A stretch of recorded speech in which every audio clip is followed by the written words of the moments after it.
है।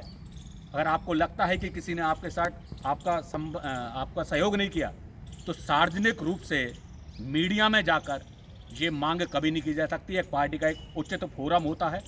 आप पार्टी के फोरम पे जाते, आपको किसी व्यक्ति से कोई दिक्कत थी तो वहाँ जाके आप शिकायत करते।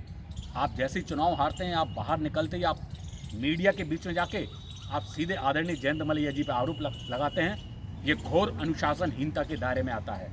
मैं मांग करता हूँ कि ऐसे लोग जो भारतीय जनता पार्टी की रीति नीति नहीं समझते हैं, कहाँ बात को किस फोरम पे करना चाहिए, उनको जो समझ नहीं है, इन लोगों के खिलाफ भी अनुशासनात्मक कार्रवाई होनी चाहिए। मैं ये मांग आज प्रदेश नेतृत्व से कर रहा हूँ और मैं आग्रह करता हूँ, कृपया निलंबन की जो कार्रवाई आपने की है, शोकास नोटिस जारी किया है, कृपया उसको रद्द करें और जनता के जो भाव हैं, जनता के जो आक्रोश है, उसको समझने का प्रयास करें, तो शायद हम सब कार्यकर्ताओं के लिए बेहतर होगा।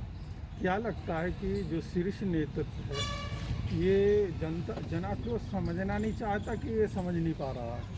नहीं, जनता का आक्रोश तो समझ में आ रहा था और उसके बाद कोरोना भी एक, मैं समझता हूँ कि कारण रहा है।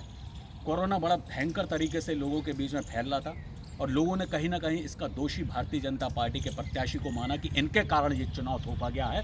कहीं ना कहीं दोषी ये है। शायद बड़ी हार का कारण एक वो भी था।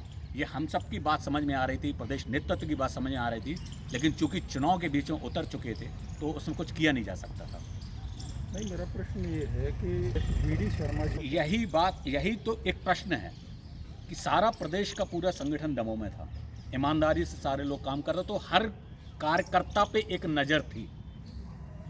तो संभव नहीं है ये चीज़, और ऐसे व्यक्तियों से अपेक्षा करना जिसने अपना जीवन समर्पित कर दिया उस संगठन के प्रति, तो ऐसे लोगों के ऊपर इस तरीके का करना, वही मैं बात कर रहा हूँ। जब पूरा संगठन यहाँ पर था, लोगों की जनभावनाएं समझ में आ गई थी, तो उसमें किसी के ऊपर, एक परिवार के ऊपर दोषारोपण या कार्यकर्ता मंडल अध्यक्ष के ऊपर दोषारोपण करना ठीक नहीं है। किसे आप जिम्मेदार मानते हैं मूलतः हार के लिए?